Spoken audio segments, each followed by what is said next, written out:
예전에 이렇게 지나왔던 교회 중에 아주 굉장히 가까이 마치 친형제처럼 아주 우정이 깊었던 두 형제가 있었어요.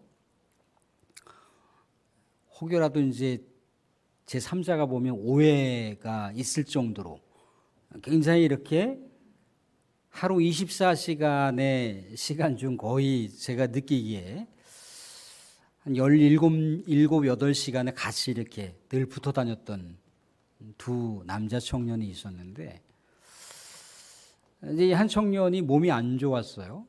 이렇게 저기 검사를 해보니까 백혈병 초기 증세가 이렇게 나타난 거예요.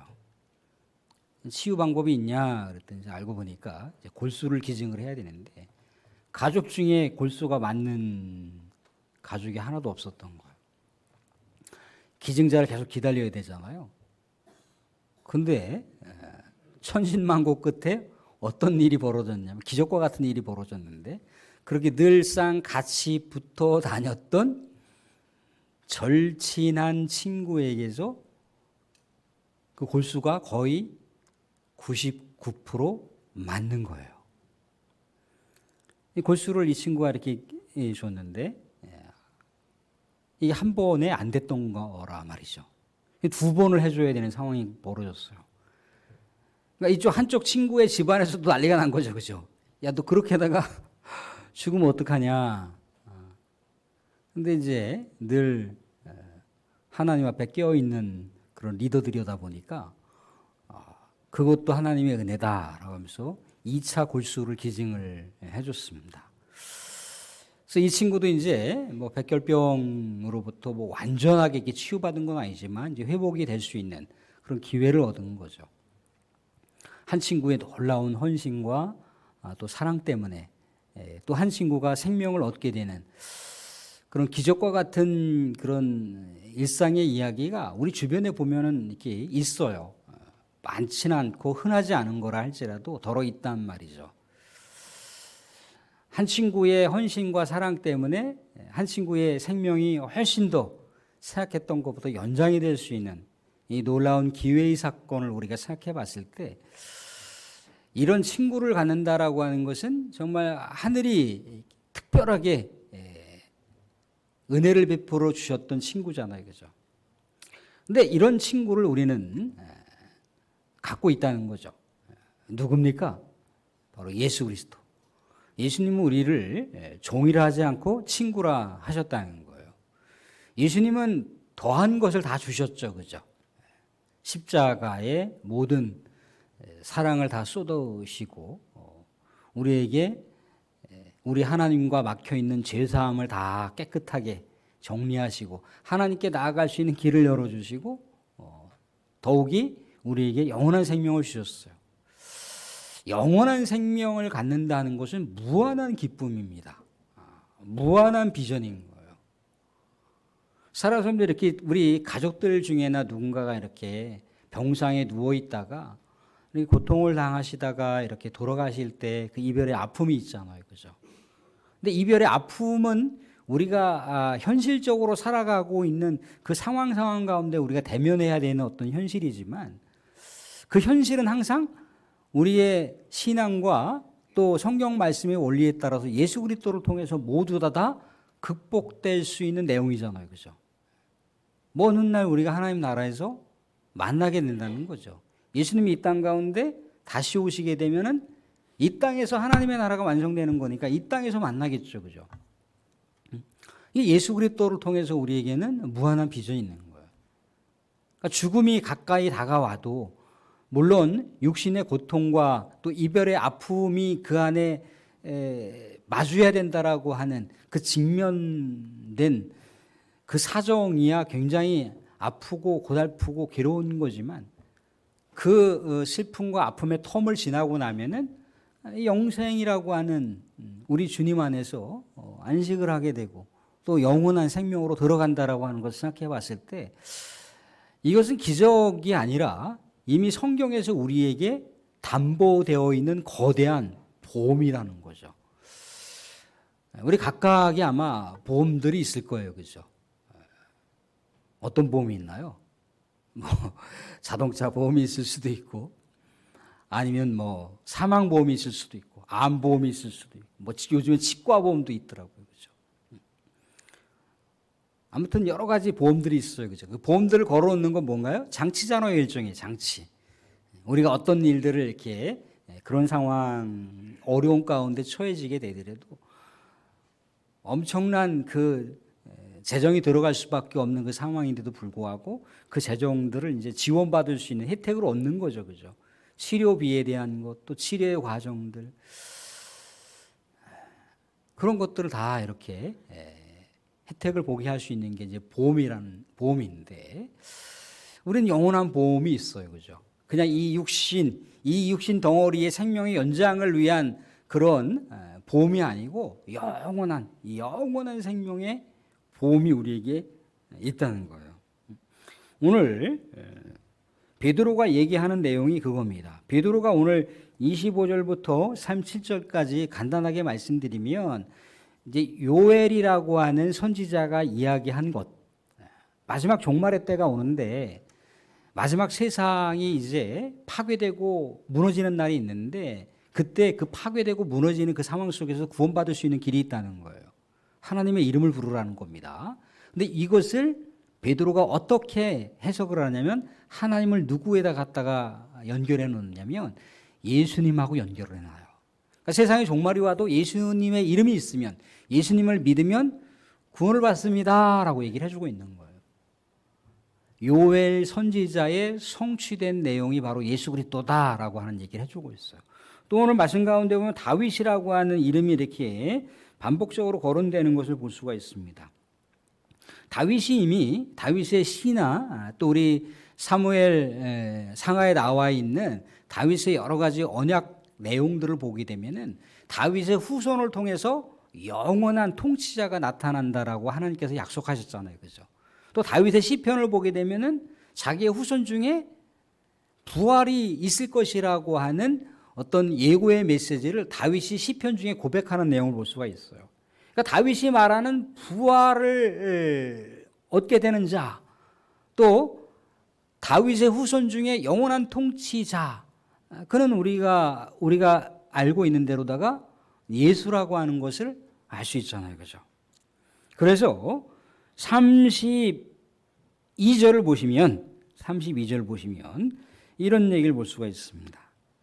이 예수를 하나님이 살리신지라 우리가 다 이 일의 증인이로다.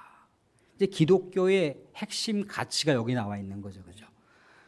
사랑하는 성도님들, 기독교에서 요 십자가도 중요하지만 요 부활이라는 것을 빼버리면 기독교가 성립이 될 수가 없어요.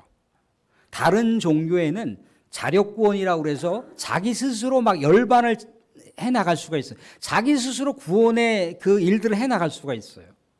자기 의지와 자기의 수행과 자기의 어떤 영성 수련을 통해서 구원을 해나갈 수가 있다. 누가? 자기 스스로가.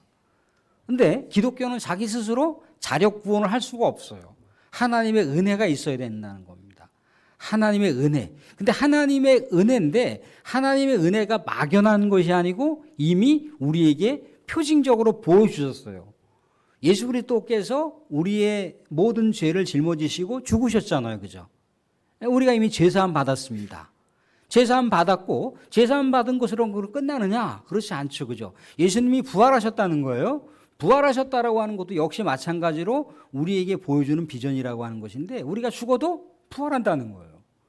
예수님의 이름이 우리 안에 있으면, 예수님의 생명이 우리 안에 있으면 죽어도 죽지 않는, 또 죽는다 할지라도 육신의 껍데기를 벗는다 할지라도 예수님이 이 땅 가운데 오실 때 영원한 생명으로 신적인 생명을 갖고 부활한다라고 하는 것, 이게 이제 구약 성경의 전체적인 거대한 그 흐름을 베드로가 축약을 해서 바로 구약에서 예언했던 그 메시아가 바로 예수님이라고 하는 얘기를 해주고 있는 거예요.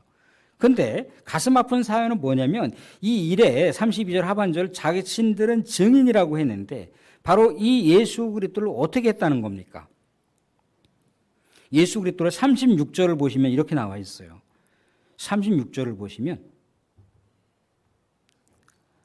같이 한번 읽어볼게요. 36절 같이 시작. 그런즉 이스라엘 온 집은 확실히 알지니 너희가 십자가에 못 박은 이 예수를 하나님이 주와 그리스도가 되게 하셨느니라 하니라.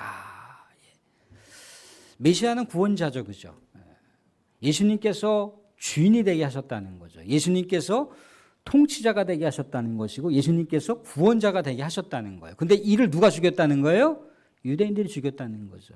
예수님은 구약 성경에서 그렇게 열렬하게 이스라엘 백성들이 간절히 사모하면서 기다렸던 그 메시아인데 너네들이 어둠 가운데 살다 보니까 빛이신 예수님을 못 알아보고 예수님을 죽였어. 그랬더니 37절에 유대인들이 반응하고 있는 거예요. 37절 보시면 같이 읽어보겠습니다. 같이 시작. 그들이 이 말을 듣고 마음에 찔려 베드로와 다른 사도들에게 물어 이르되 형제들아 우리가 어찌할꼬 하거늘. 마음에 뭔가 이제 정동이 일어나는 거죠. 그죠? 아, 우리가 예수 그리스도를 죽였구나. 우리가 구원자를 죽였구나. 우리가 하나님께서 이 땅 가운데 파견하신 예언자의 그 모든 그 사역을 총망라해서 그 구약 성경을 다 이루셨던, 그래서 이 땅 가운데 구원의 역사를 베푸셨던 하나님께서 구원의 계획 가운데 섭리하셨던 그 메시아를 우리가 죽였구나라고 하면서 마음의 정동이 울려서 회개하고 있는 장면인 거예요. 회개하고 있는 장면. 예수님은 그렇다는 거죠. 그죠? 영원한 생명을 주신 분. 또 하나님을 통해서 부활하신 분. 그러기에 우리가 예수 그리스도께서 가셨던 그 길을 예수님을 붙들고 가게 되면은 우리에게도 영원한 생명이 주어지는 것이고 우리가 죽어도 부활한다라고 하는 약속이 우리에게 주어지는 거예요.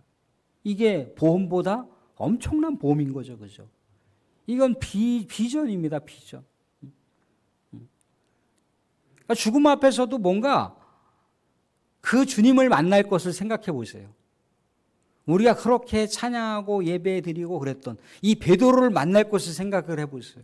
우리가 성경 속에 수많은 인물들이 나오잖아요. 아, 그 바울을 이방인의 복음의 증거자, 십자가의 증거자, 그 바울을 만날 것을 생각해 보세요.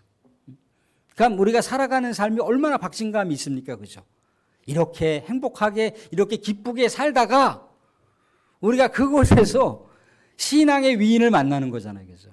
신앙의 선진들을 만나는 거. 아, 우리보다 먼저 앞서셨던 우리 아버지가 계시지, 우리 어머니가 계시지. 그 만날 수 있는 그 고대가 있는 거예요. 그 열망이 있는 거예요. 그러니까 살아가는 것을 너무나 우리가 침울하거나 우울하게 살 필요가 없는 거죠. 그죠? 이미 보장되어 있는 삶을 살아가는 거예요. 이게 바로 그리스도인들의 기백이라는 겁니다. 사랑하는 성도들, 구약 성경을 다 완성하신 분이세요. 구약 성경을 꽉 짜면 누가 나올까요? 예수님이 나오겠죠. 아니, 신구약 성경을 꽉 짜면 예수님이 나오는 거예요. 그 예수님을 우리가 믿고 싶다고 믿는 게 아니에요. 누구든지 하나님이 아니고서는 하나님이 허락하지 않으면 내게로 올 수 없다라고 예수님도 그렇게 고백을 하셨다는 거예요. 이게 하나님의 은혜예요. 예수 그리스도를 믿는다라고 하는 것, 예수 그리스도를 믿을 수 있다라고 하는 게 기적이라고요. 이 기적과 더불어서 우리에게 하나님이 엄청난 어마어마한 선물을 주신 거예요. 어마어마한 선물.